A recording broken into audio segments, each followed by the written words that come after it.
And now, Hangar 56 Media presents Spike's Car Radio, a downloadable cars and coffee, hosted by writer, comedian, and automotive enthusiast Spike Ferriston.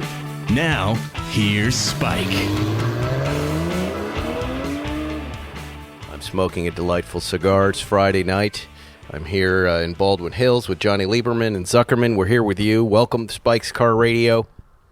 We've just had delicious Mexican food from what's the place? Los Anayas on West God. Adams. No, you don't have to tell them. Then no one's going to show up over there. But it was good, Zuckerman. Know. Thank you. We just lit up these amazing cigars. It's a 2009 Tatuaje, but it's a La Verite. So it's truth. And the idea of this one is like, you know how wine has terroir, so it matters where the grapes are grown. So this is grown like in a particular tobacco field that's supposedly exceptional. 12-year-old cigars, yellow cellophane. Please enjoy it. It's a Tex Avery length cigar too, very cartoony and long. It's a Churchill. It's a 7x47, so you know it's a good length. We will be still smoking it when the podcast ends, and Zuckerman will be trying to kick us out, and we'll only be halfway through this cigar. And Zuckerman's already upset about the smoke. All right, I said just switch mics. Zuckerman is a big baby when it comes to. He's vaccinated at this point. Not that it matters. Yeah. This is it. Well, this is a great show so far. They're playing musical chairs like Jewish people going to a Chinese restaurant. Hey, go sit down. Now they're moving around. Table. How about that table? Anyway, we're happy to be with you all. We've got a great show for you. It's just us today. We're just going to talk about cars. A lot of stuff going on. First thing I want to just throw out to you, Jonny, because I don't want to be an unreasonable guy, and you're an automotive journalist you're a veteran. You're a guy who's been around for a long time. You know the story of my Land Rover, right? I do. Great truck. We love the Defender, but I ordered it with the Explorer kit, and it didn't come with the Explorer kit. And they said, don't worry, we'll get you one, we'll source one. And then the Land Rover PR people jumped in. They said, we'll find this for you, we'll supply it for you. A promise. Yeah, and I said, well, that's important because the truck is about 10 months late.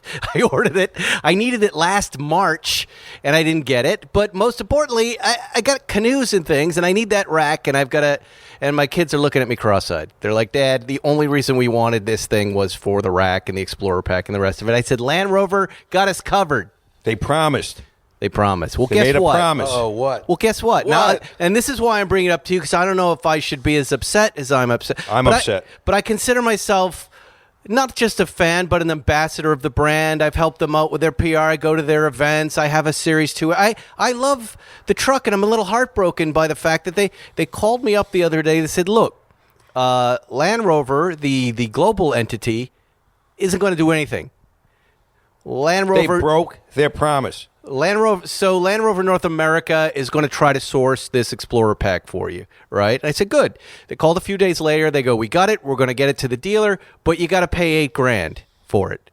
I cry bullshit. And I said, look, it's a leased truck. Why am I buying parts for a leased truck that, by the way, I ordered when I ordered the truck, and then no one called me. They just delivered the truck without the pieces on it.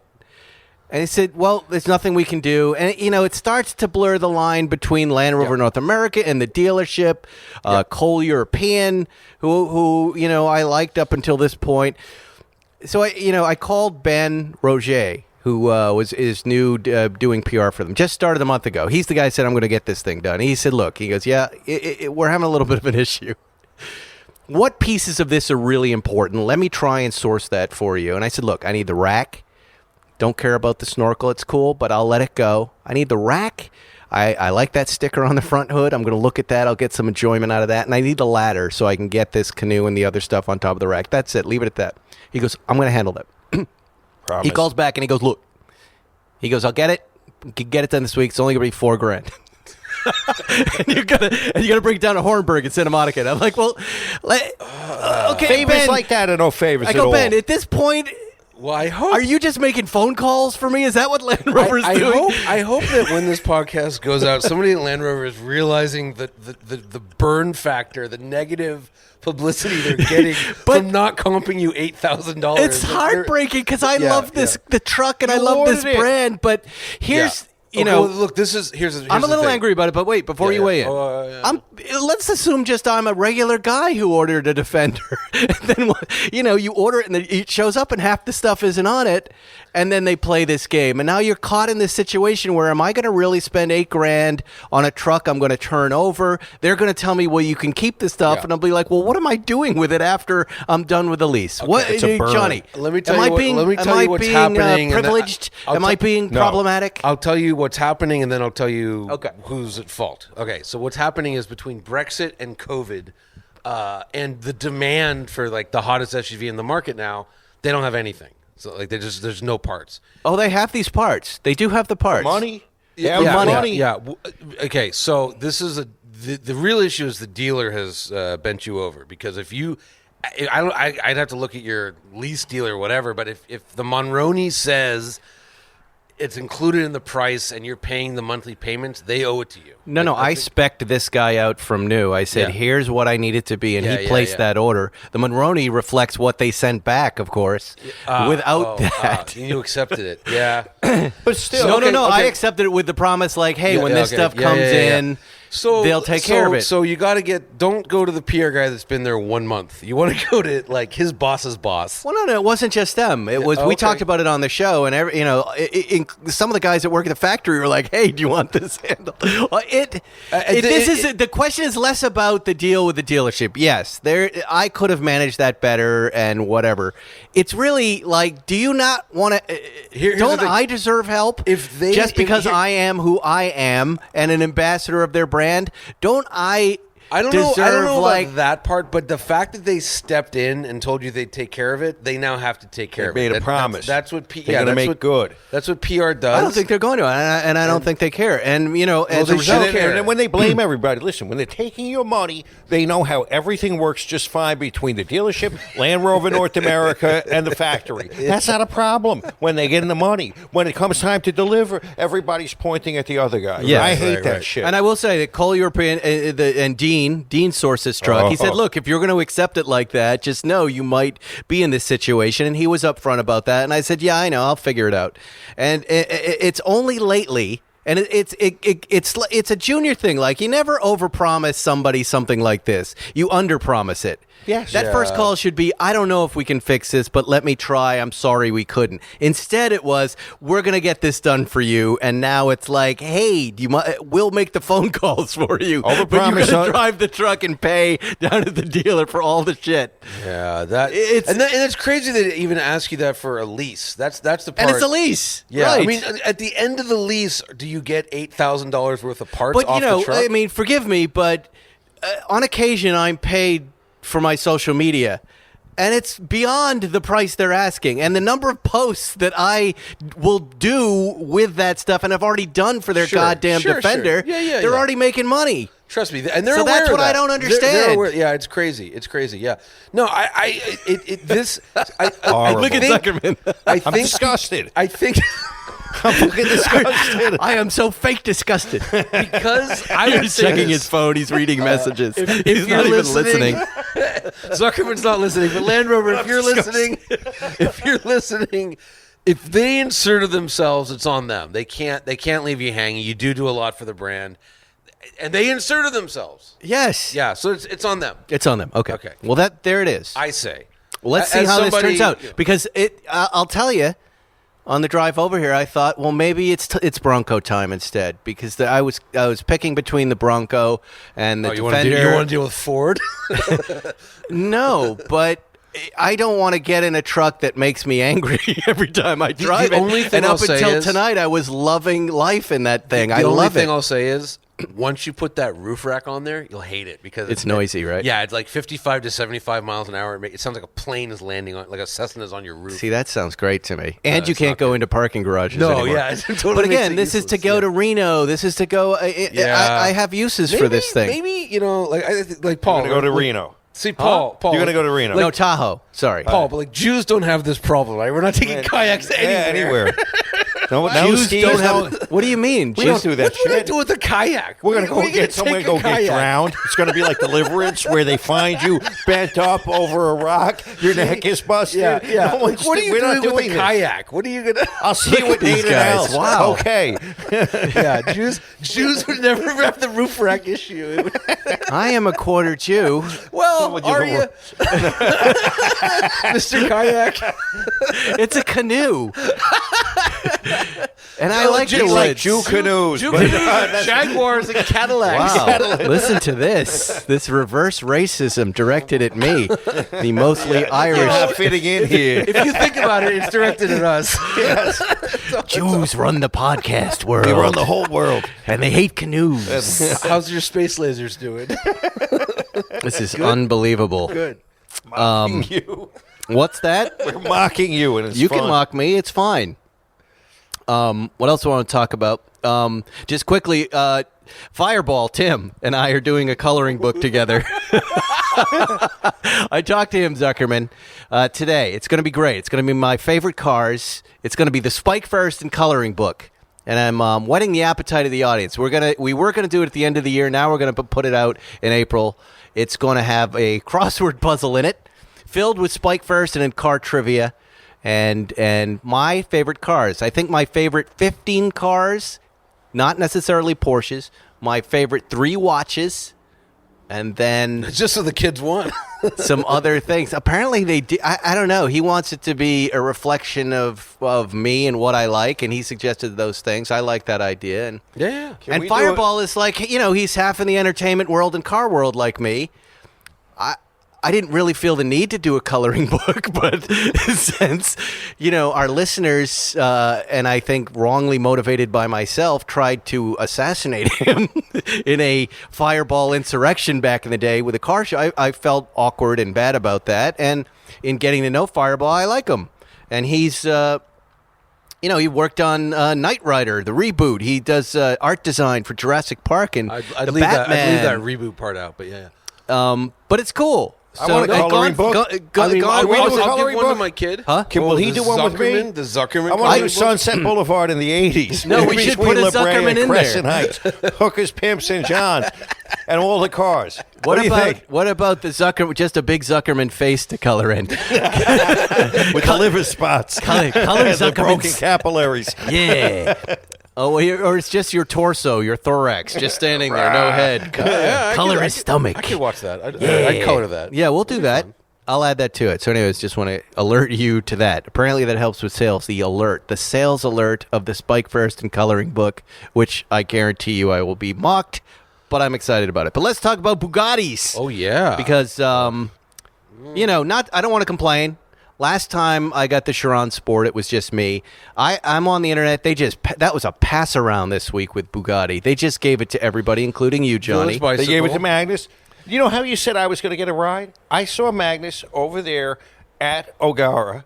I walked over to say hello, and the driver dude who supposedly knows about me and is going to give me a ride looked at me like I was insane. That was a different guy. What was his name? Jamie. Jamie, right. Yeah. That wasn't Butch. No, it was not Butch. Butch knows about Butch it. I is- know, but Butch I is thought stuck about in that. Europe or something. They Yeah, should have had you over there. And did you see the car? Oh, my God. Yeah. Oh, my God. Yeah. And I drove it. My God. Well, let's talk about it. It's the Pure Sport. Yeah. 0 to 60, 2.3 seconds. Probably quicker. Top speed is a little slower. It's 218. Yeah, but who cares? 124 miles an hour, 5.9 seconds. 186 in 12 seconds. Yeah, They're making I think 60. By the way, I think it's quicker than all those numbers, and we can get to that. But it's ferociously quick. Well, let's talk about it since we're talking about it. Yeah. When Jamie did the first run, 0 to 60, he said, let me get on it first before you start driving it. My sunglasses flew off my face, and they were not on top of my head. They were in front of my eyes. And he laughed. He goes, that happens a lot. I forgot to tell you, which he didn't. This is a throw the sunglasses off your face acceleration. Yeah. And I've never felt anything like it. Did you have a similar experience? My glasses stayed on, but I was driving. But no, there's nothing. There's Mine not. stayed on when I was driving, too. Yeah, because you're ready for it. But no, But there was nothing. it was violent acceleration, so your head is back and then your body starts to leave the passenger seat and move towards the rear glass. But that car, like, I bet you it's actually quicker because this thing has 15% shorter gears than the Sport, and the Sport is the only one that's been tested by a third party, and they got like 2.3 seconds. By the way, a current 911 Turbo does 60 in 2.3 seconds. But because this thing has the shorter gears, I bet you it's quicker. But that's not even that impressive. The impressive part is drove up to Newcomb's. A couple of different times I looked down and saw 140 miles an hour, which I took the 765 up, and like the fastest I saw on Angeles Crest was 129. And one of the spots where I saw 140 was the big straight. And if there was a truck at the end, so I broke early, but I would have hit 180. Easy. Yeah. Easy. We did 130 on Sepulveda in the space of 2 city blocks. Yeah. He's like, don't worry, you have up to there. I go, that's not a lot of space. It's like a football field. He goes, you'll be fine. And then boom, it just jams. Yeah, it's amazing. And then, but that one, unlike the Sport, because I got to drive both of them back to back. Unlike the Sport, it handles incredibly well. It's like super tied down in the front. It has negative 2.5 degrees of camber on all 4 tires, but when you're turning, it's just like this muscly little, just awesome thing. It's just great. Let's just some basics because I was a little confused. Okay. The Chiron range of cars, is the Chiron, which is done. No more Chiron. The Chiron Sport, that's in production. The Pure Sport, and then there's a Super Sport. No, there's the 300 mile per hour, and there's the Devo. Come on. What? How many of these no, are but they there making? were. But I thought there were 3 Will they sell all? I thought there were 4 versions of the Chiron. I mean, look, there's the Devo. I thought there was the Pure Sport and then the Super Sport. They haven't. I don't know about this. They have the 300 mile per hour car. Okay, it might be maybe they're. No, I'm just talking about Chirons because I was generally the Chiron, confused it's about called this. like Chiron 300 miles an hour. Okay, maybe that's it. This car to me, and not knowing more about it, felt like what a GT3 is to a 911, like agility and fun and turning. Not necessarily a track car, but more track-focused street car, right? I mean, yeah, totally. Because it was way more fun. It sounded better than just the Chiron Sport. Yeah, the Golf is like going from like a 996 GT3 to like a 991 GT2 RS. Like that's the Golf in performance and handling. It's massive. Right. And they didn't do that much. The shorter gears, they took 110 pounds out. And then the camber of the wheels, but but they stiffened up a ton of the suspension. It just works. It's annoying because it's $4 million, so it's But it does, right? It works. That's the annoying part. But it kind of again, no one's ever going to touch them or drive them. But it kind of makes other cars almost in terms of performance irrelevant. Like I remember again driving that 765, which I thought was the What quickest. are you saying, Zuckerman? You don't. I still know. I'm seeing you ashing on the upholstery on the chair, and then trying to rub it in. I didn't. I'm trying to rub. You're trying to rub it in. Just I was smearing. mid-flow. I understand, but I he's didn't like, ash. I don't know what that is. I don't know what it is. Do you know what I think it was? It's I think it was from my shoe. You got your foot on. You put your shoe on. Well, the you new have white cushions. furniture. Yes, I didn't realize that would be too much for you. But go ahead. But I see you like sneakily, like a little kid trying to move cushions, hide it. No. I was trying to see what I did, so I didn't do it again. I'd like to get back to the apologize. 1500 horsepower part. Please, and we'll stop squabbling. Anyways, you should put plastic on. Like my grandma Selma. Anyways, very, very good car. Very good. It is a good car, it's and really good. It's really good. Like I've said before, it surprised me. Everything I thought it wasn't, and it's a beautiful thing. And I thought it makes a lot of sense because I would get this Pure Sport. That's the one that really, when I went, oh my. Yeah, because and did you have the experience where you can drive and talk? Yeah. To Jane, and you could use this car. And there's a couple cool things. So one is like there's the 300 mile per hour version. Well, in my career, I spent a lot of time trying to get to 200, and I've done it like 6 times. It's impossible to do. Right. You're never going to get to 300 or even like 250. Where would you do that? Where did I do that? Where would you get to 300? Where would it even be remotely possible? You could, if you paid $40,000 to shut down like a 12-mile stretch of road, you could do it. It's a lot of cops you're hiring. You could, if you could somehow get on the Volkswagen test track, Air Lesson, maybe you could. That's where they went 300. Mm-hmm. But I mean, there's nowhere on earth, like a 15,000-foot runway, which is about the longest runway in the world. I don't think that's enough.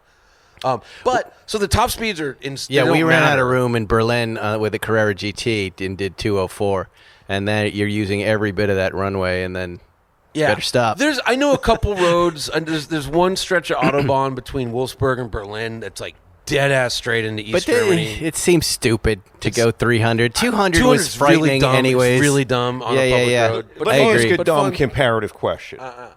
Comparative values. You could get a 550 Spider, or you could get one of these cars. I would get one of these. One of these. Absolutely. That's with tough. No hesitation. A real 550 Spider? A real 550 Spider. You would drive this more, Zuckerman. You would get more enjoyment out of it. You would look at the 550 more, maybe, but... Here's the thing. If you can afford that, you have both. The average Bugatti owner, 80 cars and a 60-foot But it's a valid question, but I'm telling you, the thing that you and I love about cars, and it's separate value, any of the value of any of the cars, is do we like to drive them? Yeah. And this is a thing you like to drive. Like, I like to drive it a lot. Can you get it into a supermarket parking lot? Yeah. Totally. Oh, totally. It's got a little lift on it. I parked in an underground garage when I was done with it. It's simple. But here's the one major impediment is the way the world reacts to it. It's you are Tom Cruise walking into a mall. Yeah. You know, the people will just be on you the whole time. I've seen him like at dinner. Bugatti It's guy. crazy. Did you see that shot up at the gas station I put last night there? I didn't catch it, but just as he parked and pumped his gas, then about 20 teenagers were just all over the car the whole time. We had people like constantly on us. Right. Middle of nowhere, and they were coming. And that's not a positive. You don't want that a lot. Not when you want to go 200. You don't want people not when you around want to go shopping, and also when you don't want to talk to people. Shopping though, but I would take. gas station. I would, right? I mean, and I would tag you in that. I'd go, look. It has a bigger trunk than the Veyron. I'll give it. It does. Yeah, much bigger. But the one other thing I really was impressed by was, the interior. In 50 years, it won't look a day old. There's no screens. There's no nothing to age it. And it's really brilliant. It's funny. It's This really is what smart. I was saying about Ferrari and one of our Roma. prior ones. Yeah. What is that screen going to look like in 10 years? Take a look at a 997 screen now. Mm-hmm. It looks so ridiculous and antiquated. Yeah. Well, this is brilliant. It just has 4 knobs in the center. That's it. It's like HVAC controls. You can Bluetooth your phone, I think, but you could easily roll a call in there, but you're not doing anything else. Yeah. And that's fine. It has a little tiny screen, which is just showing like engine stuff. You can make it say the radio station or whatever. What does a Veyron cost now? They've held their value. They're $1 million, and then the subsequent ones go up. Like a Vitesse is probably $2.5 million, which was the. Do you think these will depreciate? No, not the. They'll never depreciate. The Pure Sport, not a nickel. No way. There's gonna be. There's 60. Yeah, there's 60 or 40, whatever it was. 60. Yeah, and no, how would it depreciate? And it would go down. It's not going to. I mean, look. Yes, it might depreciate, but when it drops to 3.8, buy it. Right. It has to it's at some point. Steal. I mean, I don't know. Yeah. Anyways, no, it's a brilliant car. I was kind of very pleasantly surprised. And Me too. I spent all day yesterday just going like, "Fuck me." Fuck. I know. I kept looking at the pictures like, "Fuck me." It's like, good. It's aspirational. It's the car biz. I like that. I get excited when I drive something they can't afford, and I'm like, "That's good." I like it. It helps me work harder. My buddy, do you know Misha Mansour? He's been doing Ferris podcast. Friend of mine. He's got like a Performante GT3, blah blah blah. Big rock star if you're into heavy metal. So he pulls up in his Performante to look at it, and he's like, "Fuck, I want it." And I'm like, it's like more than 10 times what your Lambo costs. Right. He's like, yeah, but if I could get there, he's thinking about it. Does he have a GT3 Touring as well? Is that Blue guy? Touring. Yeah. I like him. You should have him on your podcast. Good dude. Jewish guy. Just because I like somebody doesn't mean I have to put him on Mansour? this. He's good. What's that? He's Jewish, Mansour? His dad is Eritrean and his mom's French Jew or something like that. He's great. You'd love him. Okay. This is fascinating. Let's talk about Zuckerman. Misha, I'm sorry, I tried, Misha. I tried. Policy Genius is our sponsor for this episode. Did you come along with a real story of insurance? I have a real story. Hell? Yes. I don't know if it interfaces with this ad, but let's do your version of that instead. It'll be funnier. Here's a real. What do we call this segment? I know this Zuckerman telling war stories. Zuckerman's real stories. Okay, I'm going to tell you about an insurance case I had. Well, wait. You got to set up the segment. Okay, what do you call it? What are you going to call it? Zuckerman's. I don't know. You're the idea man. You're the writer. Real stories from insurance hell. Okay, Zuckerman's banana peel law. Okay, stories. Stories. Sponsored by Policy Genius. Go ahead. I had my own practice for about 2 minutes. Mm-hmm. Okay, I'm waiting for the big case to come in. And I hear there's been a terrific accident on the 5 freeway going to San Diego. 7 cars have been involved. A big trucking company started the whole thing. Yeah. And somebody's going to refer me a case. There's a couple dead people. There's a paralyzed person. There's some real action. I'm going to get pizza tonight. Exactly. Okay. And on that subject, corpses. We got corpses. Get the shrimp. Order me 2 pounds of shrimp steaks. The guy that I get. Porterhouse steak and French fries. He's this Italian guy, Fabrizio. He was driving a mozzarella truck and a little van full of wet mozzarella, and he turned over and he hurt his thumb. And I get the guy with a hurt thumb and busted mozzarella, and I say, and that's it. And that's all I'm going to do. Where's my corpses? Fabrizio, what am I going to do with this? And he goes, but the thumb is what separates us from the monkey. And I got mozzarella and monkeys, and I have to go to court. And there's all these serious lawyers. My client was dead. My client's got paralysis. My client had life-altering injuries. My client has a hurt thumb that he can't shove up his ass. Now people think he's a monkey. Well, because the thing is, that's not what separates us from monkeys. They also have thumbs. Yeah, exactly. So that's okay. That's a real story from the insurance world, I guess. Let me read this ad. It's February still, the shortest month of the year, meaning you've got slightly less time to check off your February to-dos. Luckily, Policy Genius can help you with 2 birds. They're going to help you kill 2 birds with 1 stone. Compare home and auto insurance rates and save up to $1,055 per year by reshopping. That's money you can put towards things you care about, whatever that may be. Here's how it works. First, you go to PolicyGenius.com, answer a few quick questions about yourself and your property, then Policy Genius takes it from there. They'll compare rates from over 30 insurers, from Progressive to Nationwide, to find your lowest quotes. It is good. You combine it. You wrap it up together. Homeowning and auto. Get down there. If you're worried that March is around the corner, you've barely gotten anything done, take a deep breath. Policy Genius will help you make the most of this short month in minutes. Reshop your home and auto insurance, and you could save $1,055. Head to PolicyGenius.com. Get started right now. Policy Genius, when it comes to insurance, it's nice to get it right. Keep your mozzarella. What? Insure your mozzarella truck. So did you get that guy money? I did, but everybody else got millions. How much do you get for a thumb? Trust me, I was the schmuck of the group. I had the crazy. I got bad news for you. You're still the schmuck of the group right now, Zuckerman. Where's my mozzarella truck? What is a mozzarella truck? It's like the little van that he was delivering the fresh mozzarella in. He's looking around. It had like an early wrap on it. Do you think that guy broke his own thumb when he saw the death around him and just thought, let me get in on this? He was holding his hand. Remember the Pope of Greenwich Village? They took my thumb. He acted like that. Oh, Jesus. He acted like that. Well, that was fun. We have a new GT3, gentlemen. Let me throw out some stats. Everybody and their mother posted a picture of this new GT3 4-liter engine, 502 horsepower, 9K TAC, as expected, front-wheel drive, 0 to 60. I was paying attention. Not front. Go ahead. That's good. Yeah, rear. We heard 0 to 63.2 seconds. Top speed, probably 197. Quicker. Who cares? Swan neck wing. Yeah. Upside down, some say. Excellent. Adjustable. Downforce. Yes. 150% more downforce. Yes. Isn't that wild? That's important. They say there'll be a touring in the articles. Which is so stupid because then you'll lose all that great downforce. But go ahead. You can get and the car's amazing, by the way, and Annie Pruniger, congratulations. But the dumb watch that comes with the car, there's a GT3 watch that actually is kind of nice looking. It's a very nice looking watch. The Porsche watches are getting nice. They actually emailed me. But wait. You can't get it unless you get the GT3. And we can start there because I think that is a mistake.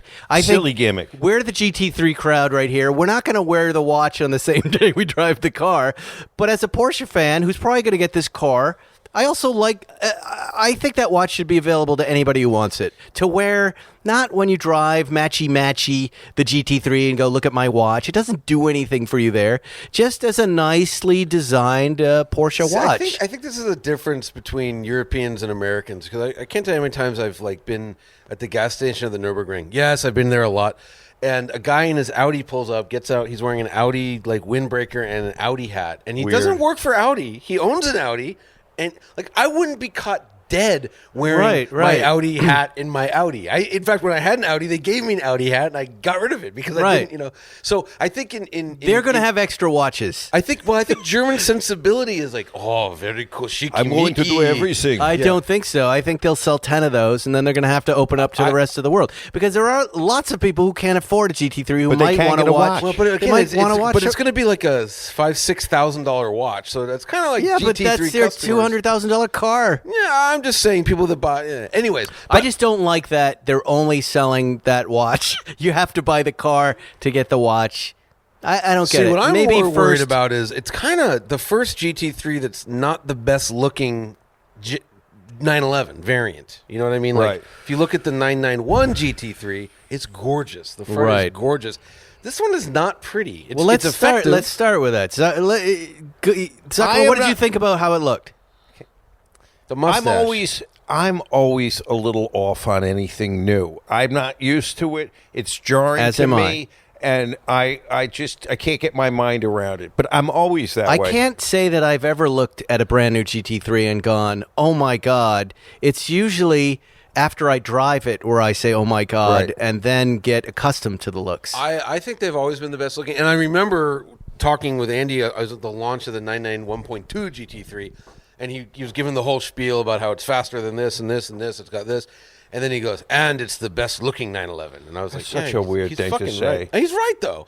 And this one, it's got like an intake for a front end. Then it has the little mustache. Yeah. And then it's got like the diffuser. I liked it. I thought it was pretty cool. I just didn't like the color they debuted it in. Oh, the shark blue? Yeah. For some reason, it's a color family that I love, but it didn't quite work on this car. But when I saw the car moving and heard it, I went bonkers. When I heard it was 17 seconds faster a lap of the Nürburgring than the old one. And the old one's about the best car I've ever driven. Yes. Like, that's pretty neat, Yeah, and someone wrote stun gun like shifting of the PDK and that sound. That's a nice it was term. a nice sentence, and I got excited about it. And the extra downforce. I don't know. I think I would get something. I'd get the winged variant this time, Zuckerman. Well, let me talk. Can I break a little news on your podcast? Yeah. Break a little what news? Do you got? Okay, so to go 17 seconds faster a lap basically means stiffer suspension. And so it's a little bit slower than the GT3 RS, which has like 20 more horsepower. So the GT3 is going to ride harder than the 991 GT3. Mm-hmm. The current one, the Touring, they take the wing off, and that's all they change. Despite what anyone says, you talk to Andy, and he's like, no, there's nothing different. It's a GT3 with the wing cut off and a manual. That's what the Touring is. The 992 Touring, here's the news, they're going to soften it because obviously if you don't have a wing, you don't care about your lap times. So why have this stiff, miserable ride?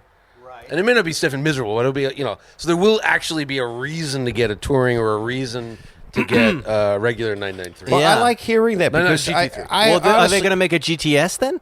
Because that's but GTS is not. That's actually not GT division. That's still just a mainstream portion. Yeah, of course it kind of makes it redundant. I always felt that the 991 GT3 was a little softer in a way than the 997.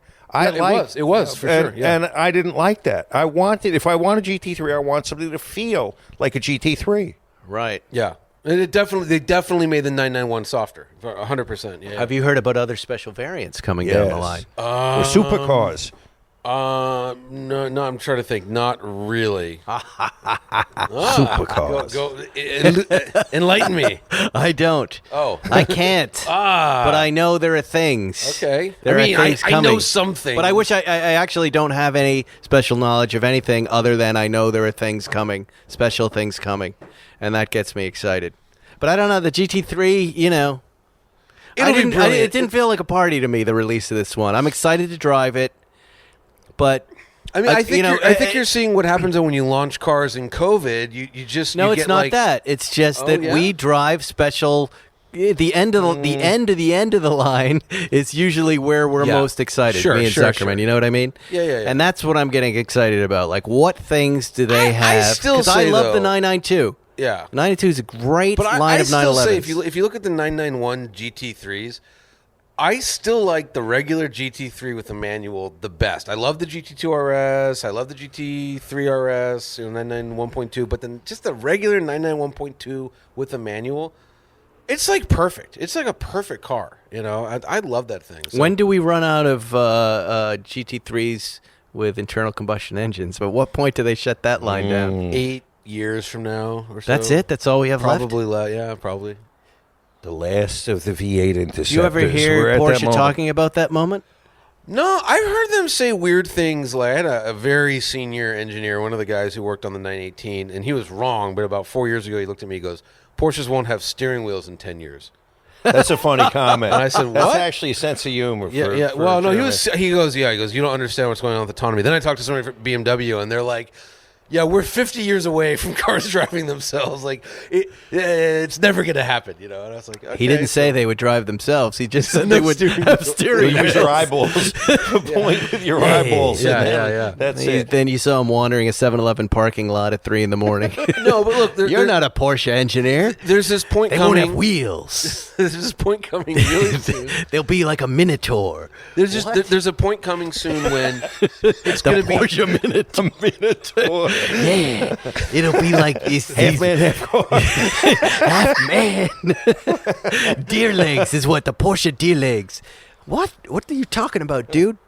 So there's a point coming. There's a point coming when it'll be cheaper to build an electric Toyota Corolla than a gasoline-powered one, and when that happens, economies of scale take over, and then it just becomes cheaper for everyone to make electric vehicles, and then gasoline prices will be $30 a gallon. Okay, now. Yeah. Wait a second.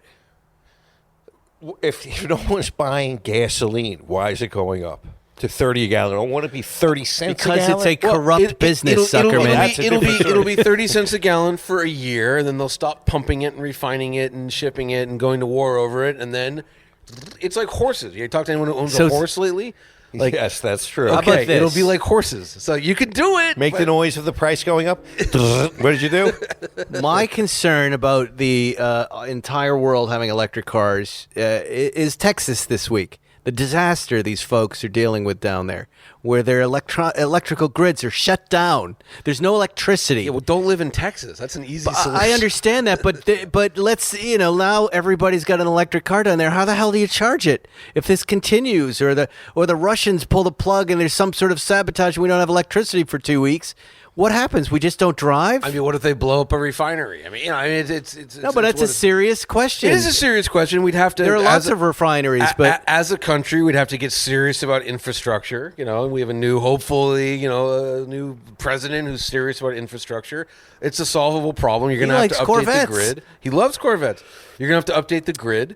But But when you can't charge your car, you're kind of fucked, right? So you have to now then keep an old car around. Well, but here's the thing, right? So battery technology, like already, you can get a Tesla that has like a 500-mile range. Lucid's going to have that. In 5 years, cars might have thousands of miles of range on the battery. You wouldn't have to charge them. In fact, you can run you get a Mophie for your car, right? You have something in the house. The those don't work either. I can't remember if it's my Mophie breaks all the time.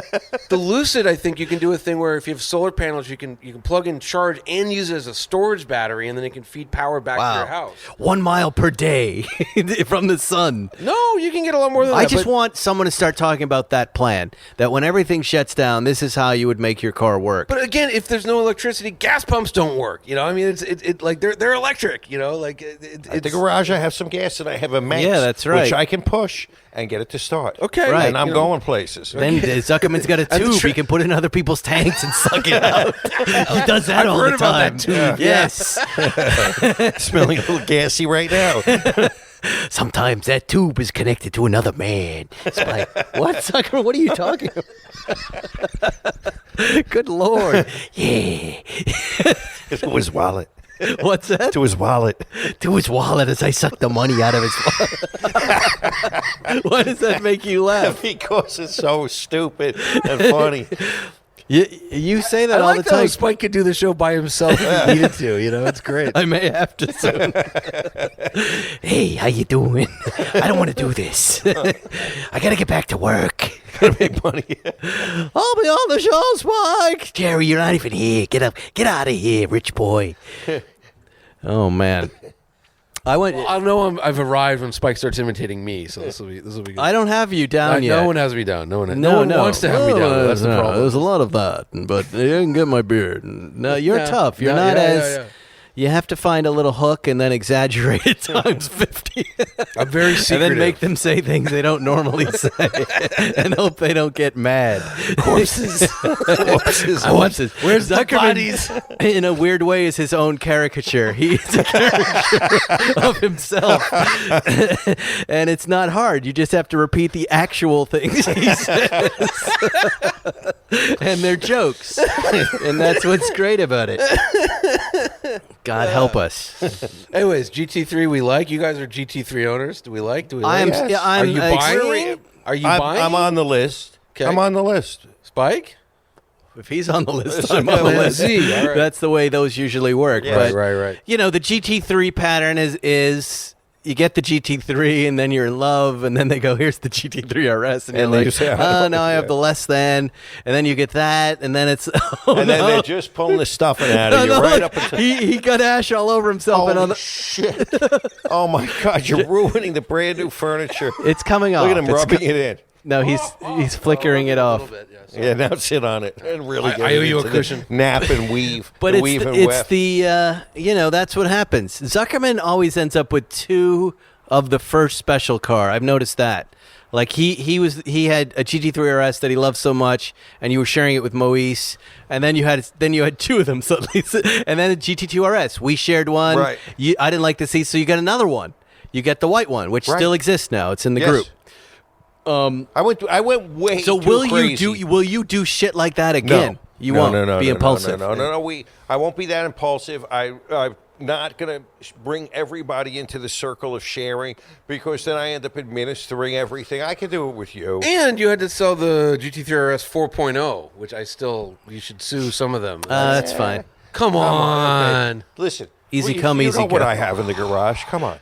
There's still more stuff in there, yeah. There's still more stuff. As long as you're the Lancia, as long as you're the Lancia, I don't care what you. Well, this is Johnny. You have to understand. It's like you got to have new experiences. You got to move on. With Porsche, they're always making great shit. Yeah, but nothing's like that 4.0. That was a great car. But that listen, is true. I had it. And I had two of them, and it was time. Yeah. It's really Moise. You know, Moise sent me a picture yesterday. He's on the Porsche Drive app, and I told you he hit that deductible on the first one he turned in, and he got a C4S, 992 C4S, and then he sent me a picture yesterday of the right front fender all scratched up. And he's wondering, and he's laughing. He's like, "Look at this!" He goes, "I did it again." He's so happy. And that was a problem with him. And then, and then he had the going out of business sale. He was getting divorced, going out of business after 25 years. That's the thing you want to avoid. And that was, it had to go. And I didn't feel like, I had to make a choice. He was a co-owner of that 300 SL Roadster, the blue one. I bought him out of that. Yeah, smart. Okay, smart. that, I had to make that choice. I mean, come on. That's like, yeah. That's an investment piece. Right. Yeah. That's not coming back. A 4.0 can come back. But whatever. They can all come back. I was speaking more to the damage. It's not fun to watch nice things. Watch movies. We have a very nice different things. philosophy. He actually, you know when you go to Bill's, and there's that tree that has all of those birds. Yeah. Okay? They have 4 different breeds. What are those things? Cranes, with the long herons. necks? Cranes and herons. Big And it's poopers. Big poopers. Buckets and gallons of shit coming down. Acidic shit. Berry shit. And he would park right under the tree. And then he'd get the shits on him, on the car. And I'd say, what are you doing? He goes, I like it when it's dirty. It was, and dirty's fine. Bird shit, not good. Ever. Right. Yeah. And scratches and scrapes. Yeah, that's not good. And groceries in the front boot left there for 4 days. And sweat. Sweat. All right. People ask, when's Moise going to be on the pod? He's not. He's on it right now. Can you do Can him? you imagine giving him access to spread his bad habits to the people of the world? We don't want other people doing what Moise is doing to cars. No. Absolutely not. But we love Moise. We love him. And Moise, having made his fortune and now retired, I love where he's at. He's in a different universe, on a different planet, different time zone. He'll call me up Thursday at 10:45 and say, what are you doing? What the fuck do you think I'm doing? I'm working. I'm sweating. I'm stressing. Not a man Yes. of leisure. Yes. counting He corpses. did that to me this week, too. Oh, man, what do you want? It's 11 o'clock in the morning. I got shit to do. What? You know, still in the rat that's what race. it was. I'm on the wheel. Yeah, it was. He goes, I'm sending you a text right now. Look at the fender. Look what I did to the Porsche. Oh, great. Good. That makes me happy. That is not my car. What did you drive over here, Johnny? I drove a Dodge Charger Hellcat Red Eye. Really? it's A Red Eye? 797 horsepower. What? Family sedan. Wow. With 305 tires on all four corners. Does that make you feel super aggressive like all the other Dodge boys out there? No, but I'll tell you. Those cars handle well, though. They're Well, fun. I don't know about well, but like on the freeway, I'm mellow because you're sitting on a couch. You know, it's a love seat. It's this ridiculously soft, comfortable car. You could do the dirty deed. But yes, you could fall. Yes, we know about that. Lieberman it. Yeah. The Liebermans. Although now, Leibowitz the sadly, seat. there's a car seat in the back of this one. But I went up. I was in Newcomb's this morning, and coming down, I ran a couple 911s off the road. Not like off. They pulled over to let me by. So it's Really? Because you were on it's them. an incredible car. It should must- not do what it does. But And it it makes must- you want to do burnouts all the it does time. the greatest burnouts. Yes. Oh. And they figured handle out well. a They're way. burnouts that are very easy to control. Super easy, but they figured out a way also. You can do burnouts, and that doesn't affect the tires. I don't know how. It's something with the suspension where the wheels just stay so flat that they don't like little sections don't come off. It's great. Wow. So I've been doing burnouts like crazy. Look at the rear tires; they look fine. So Wow. yeah, it's awesome. Really? It's awesome. 86 grand. Awesome car. Okay, if you had 86 grand to spend, I'd buy a Land Cruiser. But go ahead. okay, that's the answer. But I would have this. I would absolutely have this. I actually had one for a year. It was great. But if you're a dad that wants something he can have fun with on the weekends and then cart his family around. I just want to see the look. I want to come up fast on people in that car because I know, the 911s got out of your way because they looked in the rearview mirror and they see a giant thing coming up quick. It's scary. It's terrifying. But it's I think intimidating. they're first they're like shocked, then they're like annoyed, then they're like, wow, he's actually not like backing off, and like I'm not like honking or anything, but they're slowing me down. So, but yeah, it's a good car. 4,000 pounds. Well, 4,500 pounds. That's a lot of It's heft. humongous. Yeah. But 800 horsepower. Like, who cares? Physics don't care with that much power. But no, my 3-year-old's been in it, and he's like, I took him up to just show him how fast it goes, and he's like, Daddy, you're not driving fast enough now. And then, like, my wife took him to daycare in the brand new Alfa Romeo, and he's like crying because he's not in the Hellcat. So it's Poor for kid's little brain. His Yeah. brain sloshing around and separating. Yeah. It's separating. Don't do what 3-year-olds tell you to do, Johnny. You're going to get in trouble. I would like to buy it. I'm not going to buy it, but it's a great car. It's super cool. You should Good request color. one. You should request. This one looks I like was a cop gonna car, ask like you a that. blue with black wheels. Yeah. What should I request? Because I'm out of press cards right now. The number one thing to drive besides the Pure Sport is the BMW M2 CS. Yes. That is. Want to get the that, Zuckerman? little Zuckerman fucker. would enjoy that Absolutely. more. You gotta buy it. You have to get it, it's and the you car. have to let me and Del take it for a spin. It is Absolutely. You sent me the name for the BMW rep, right? No, but I can hook give it me to up. you. Yeah. But like, no, it is. Let's do it's it. just one of Zuckerman's a huge BMW aficionado. So it's like the first time I drove a GT3. It was not the first, but the first time I drove a 997 GT3, and I was just like, holy shit! You get that feeling. You're like, this is really what cars should feel like. Really? And I felt it. This is the blue one Farrah had too, right? Yeah, same car. And I felt that way when I got in the Shelby, the GT350R, not the regular, but the R. It's like, oh my God, this is how cars should feel. That's how this one feels. Do you guys ever just think about what years are the greatest years for cars? Like, there's golden eras of It's TV 2021. and film. Like, it's 2021. Is it really? Yeah, Because yeah, it yeah. feels that way, doesn't Have it? you driven? I mean, you drove the Pure Sport. Like, Yeah. Again, like, it's all downhill. But 10 years from now, are we sounding stupid because there's something even better? I don't 2031. know. I think we've hit right? a high point. Oh, I think we're at it's Everest, pretty good. Yeah, Everest I mean, level. The GT2 RS was like, there's no way to improve on this. Like that's the ultimate thing. And then like McLaren did the 720, and like it's and you got amazing. one that would like stay together. It's like, wow, this is even better. Right. And then like Ferrari, they once in a while like you'll get like the super fast is like, holy shit. Like, Yeah.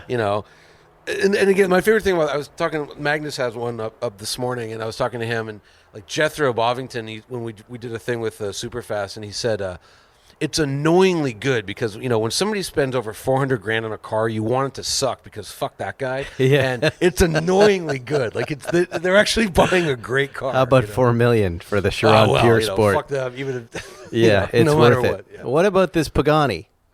That this guy was flying around. So the guy in the gas station. The Wyra Roadster. Yeah. No, the car. Here, I'll show it to you. This guy cracked me up because he's at the gas station, the Conserve Fuel, by the way, the cheap gas station in Brentwood. Of course. I'm with the bad parking lot. I'm getting my propane there so I can smoke my cigars in the backyard. And here he is, right? Yeah, that's a Wyra Roadster. Yeah. Okay. Yeah. He fills it up with 91, and then he comes up and he's like, give me a couple packs of Marble Whites. And he's got the black leather jacket, and he's the gray hair, and you can tell he's someone's disappointing husband. But the whole vibe of it on a Thursday night, I loved. I was just like, this guy, he knows he's not going to be around long. I mean, look, he's going to smoke cigarettes. He's going to drive this fucking car. The good news is it's an AMG motor, so it's bulletproof. So you can put 91 in it all day long. Yeah, AMG builds all the Pagani. They always have. Every Pagani's had an AMG And what motor. is the Pagani market like? Because I've heard it's not a good aftermarket, that it's hard to unload these Paganis. I thought Pagani, you had to sell it back to Pagani. I don't know the details of that. I heard one came under my nose recently, and I said, what's the story here? And the story is the buyer is in here, and he's not going to get anywhere near what he bought in for. And it's a great car. I think the problem with Pagani when they started, the Zonda was like $400,000. So it was a lot of money, but it wasn't crazy money. Somehow the Zonda is still in production, and they're 15 million new. The ones you can buy now, and the Wyra has crept up in cost from like $1 million to now they want like $3, $4, $5 million. Yeah, you're not. It's a great car. But is that car worth $3 or $4, $5 million? Maybe new. I don't know. What's the markup? What's the profit margin on that car? Do you think? The problem is because of the AMG motor. You're sort of like, it's an AMG motor. Why am I spending? I think that's the problem. Now it's a great car, and it's fast as hell. I forget the horsepower. Insane horsepower. They're super light. They're all super carbon fiber, super light, and they handle great. The new one, the Wyra BC and the BC Roadster. I haven't driven them, but like people I trust, like Jethro, have driven them, and they're like, it's fucking brilliant, And I drove a regular Wyra, and it was incredible. I don't pay attention to like used car prices, so I don't know. Right. But they're great. $3 million, sure. I don't know. Where do we go after this? $12 million cars? Is that going to be the new F1s norm? are flopping around for $12 to $20 million. Yeah. Yeah. No, I mean the new cars. Oh, before not too long ago, a $400,000 car was expensive. That was it. Something new came out. It was $400,000. You went, my God. Now that's a joke. I talk to product planning people all the time. They're like, "There's a real hole in the market at $750,000." Like, that's insane. There's a lot of $500,000 cars and million, but $750 is a. I agree. We got to explore that white space. I was told there's an imaginary barrier at $700,000 with a lot of buyers. That if you price something $700 or a little less, you're going to sell it. But once you push past $700, it was this person's opinion.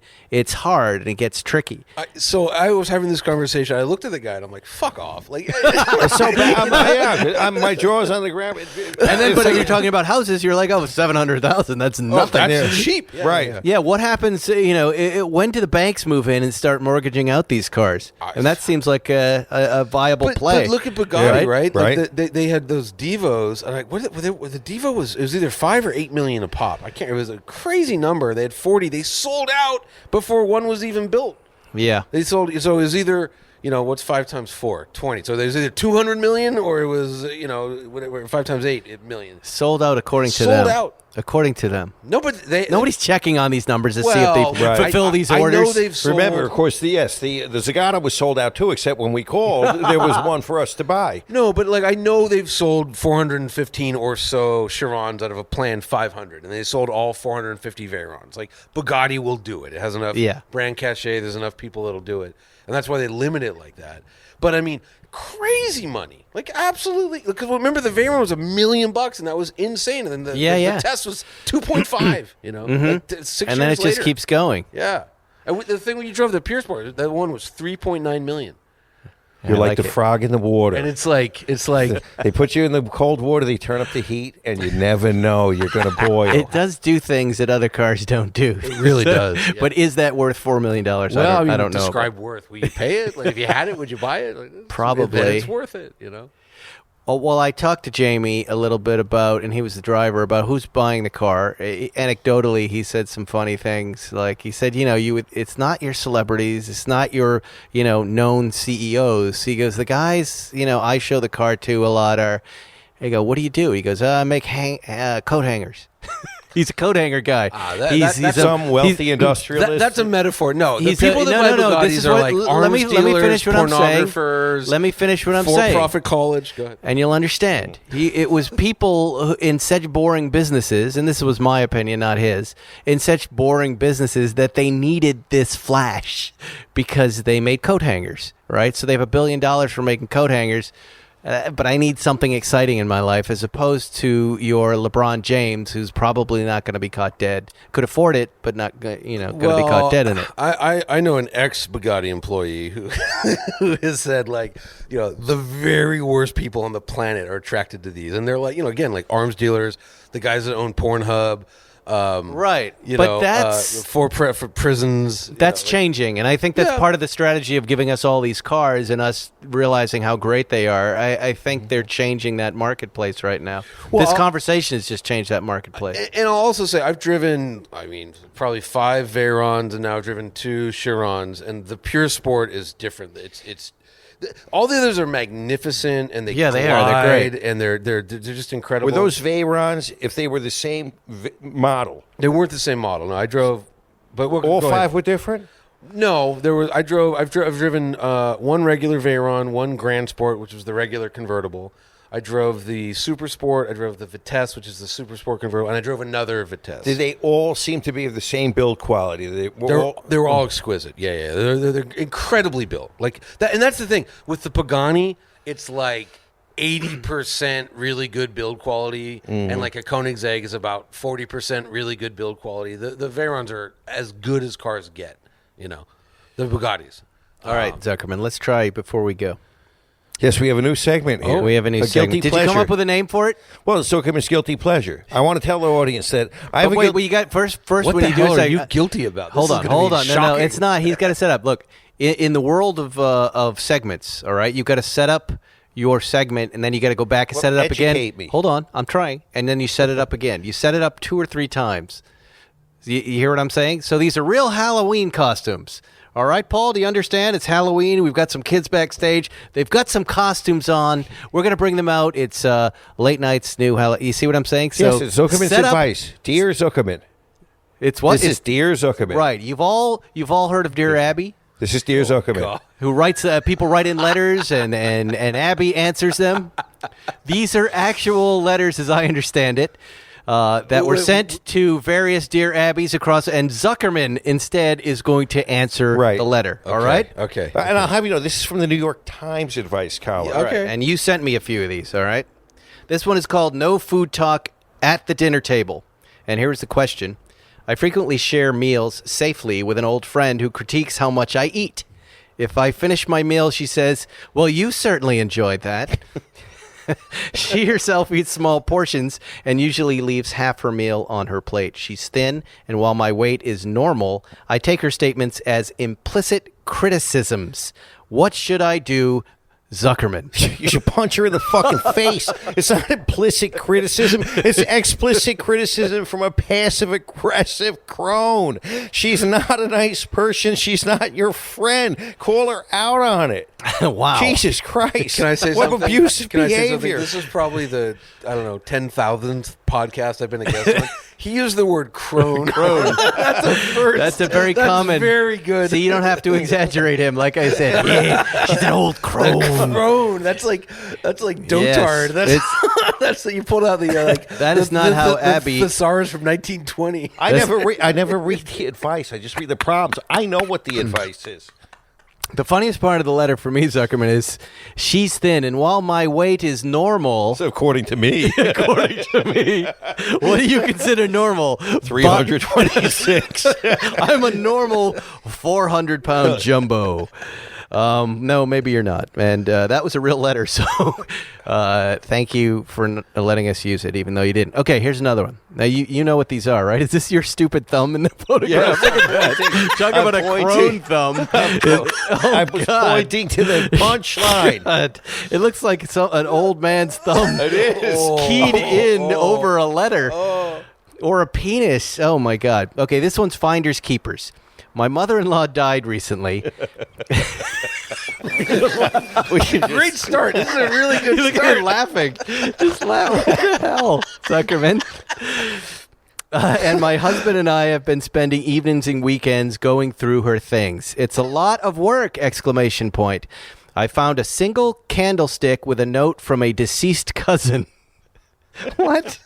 Apparently, the candlestick is part of the family's immigration story, and the cousin asked that it be kept in the family. My husband plans to call around to see who wants it, but I think I deserve it. I'm family, and I found it. I want to sell it and use the money to refurbish my flute. Okay. Lady. And thumb. Lady, really, your flute, the flute you stole from junior high that's still full of junior high spittle. Come on. No one wants to hear you play a flute. I never want to hear a flute played in my life. Okay? Sell it. Sell it for $30, whatever that candlestick is worth, and go out and get some food. But it's his candlestick. That's my question. What the fuck could a candlestick be worth? Like, unless it's like, they're like the Romanovs, and it was like, they should kill each other with it like Clue in the parlor. These are horrible people. Your husband's, obviously, she's saying her husband's lazy. She really resents having to help him and his lazy family. Okay, and you're a horrible person too. You're all horrible. But can I just point out a couple parts of the paradoxical nature of the letter itself? Apparently, the candlestick is part of the family's immigration story. It's important. And the cousin asked that it be kept in the family. But I think I deserve it, so I can sell it for a flute to maintain my flute. But if the mother-in-law died, there's got to be something more valuable than the candlestick to sell to fix the flute. Something. I know, these people are picking corn out of shit. This is not a very successful like a ring. Isn't there a ring or a necklace you can sell for the fucking flute? But a flute is not expensive, and you're only refurbishing it. Look, I don't know. A flute could be expensive. Nobody buys a flute. They steal it from band in high school. Yes, I'm telling you. Right. I stole an upright bass from my high that's school. what I'm saying. I stole a baritone horn. I can poke all sorts of holes through this story. She wants to do something else. This is a fake letter. Why do we talk about cars, Spike? This really is stumbled better. on something here. We're done. We're at the end of our podcast. No, and we're the doing whole podcast could be Dear Abby Zuck, or whatever we're calling it. We need two segment names. And Zuckerman. Dear Zuckerman. I'll just say that. Dear Zuckerman, here's a new one. My husband always went to a barber who also took care of his ear hair.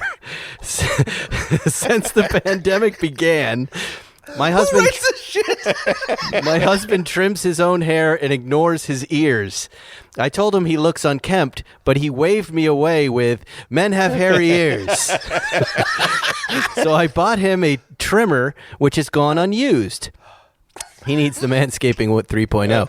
I think it's important we try to look nice for each other, and I can't stand his disregard for my feelings. Am I wrong? Wife. Oh, God, I can't stand his disregard. Okay, lady. Okay, I guarantee you that in his mind, there's 10 things about your appearance he hates, and he just sucks it up. So I'm sure he's a pig. I'm sure his hair, your ears are disgusting, and you're no treat yourself. Oh, God. And there's Dear Zuckerman, our new segment. Wow. I do like he's not cheating on her. He's not trimming his ear hair, so there's... Okay, if she wanted real advice, instead of nagging him, no man wants to be nagged. Go up to him one day and say, "Look, we're going to have some fun. Let me please do your ear. Sit down, and maybe afterwards I'll give you a little kepi." A little what? Kepi, you know what head, kepi? Head, yeah. That's Yiddish. He's not. You're not really. You're not really. Spike is a fake Jew. Let me get in my canoe right now. Yeah. I don't know your strange words. The quickest way to words. a man's heart is through his penis. So you could just. Can you believe that someone's writing a letter about their husband's ear hair? New York fucking Times. That's all. These are all from the New York Times. From the Sunday Style section. I can't believe it. I can't believe the New York Times is printing this, and it's a guilty pleasure. I never read the advice. The advice is a waste of time. It's well balanced. It's thoughtful. It's considerate. It's a waste. But a Dear Zuckerman in the New York Times. That's what they need. They need that would really get their readership up. But we don't want to hear that problem solved. We want someone to point out how stupid the letter writer is. But that's what we want. That's my point. And maybe I don't know if you guys can explain it. But who the fuck would write that letter? Keep that in the bedroom. Who would air that nationally? The wells of resentment. Can you imagine what that house is like? Is she a crone? Could you imagine having a problem with anybody, and writing the fucking New York Times to solve your problem? She's turned his ear hair, which he can't see, into disregard for her feelings. Can you imagine having to talk to that person? I bet he is doing it passive aggressively. I think he's absolutely doing it. That's farting. Remember Ernest Borgnine? He knows it'll keep her away. What was the Ernest Borgnine story? That was the Dutch oven treatment. It's listed on his divorce with Ethel Merman. Yes. That she listed as one of the reasons for divorce, the Dutch oven treatment, that he holds me under our sheets and passes gas. Borgnine gas. Borgnine gas. Can you imagine? That's an illegal document. Go Google it. That made me like Ernest Borgnine. He seemed like a fun guy. when I lived in New York, I had this idiotic fantasy of trying to be a novelist, but I met all these other writers, and I met this one guy who he actually had a book coming out, but he, by the way, 25-year-old schmucko, he wrote the Cosmo sex advice thing. When it's like, it's like, how do I please my man? He's like, oh, you must tickle his balls. It was a guy, it was a 25-year-old intern was writing the Cosmo sex advice. He never got laid. My buddy never got laid. It was ridiculous. So it's got to be fake, is my point. Whatever. I think we need to end. It's the worst. 25-year-old failed writer. The sex tips. You know what I mean? He's watching German porn, printing it. We have discussed it all, and I'm afraid of where this conversation is going to go if I continue. The FCC is going to be here next week. No, it's completely unregulated. It's just the dads who say I had to turn it down because my family was in the car when Zuckerman said this. Yeva, whatever word you use. Kepi. Come on. Yeah. Yeah. Well, we've said everything we need to say here. It's been another terrific show. Thank you, Jonny Lieberman, for coming by. Thank you, Zuckerman, for opening up your home and bringing us delicious Mexican food. Sorry about the ashes all over your white couch. Spoiled upholstery. The spoiled upholstery. It's outdoor. You bought white outdoor upholstery. Come on. In L.A., the dirtiest city on earth. We're leaving in a minute, and it's your problem. And that's it. We hope you all are enjoying your time here. As I understand it, this whole thing's about to end, this pandemic of ours. So get in your quarantine while you can get it. And we'll see you next week on Spike's Car Radio. Thanks for listening to Spike's Car Radio, brought to you by Hangar 56. Listen to new episodes every Wednesday. And be sure to subscribe on Apple Podcasts, Spotify, or wherever you get your favorite podcasts.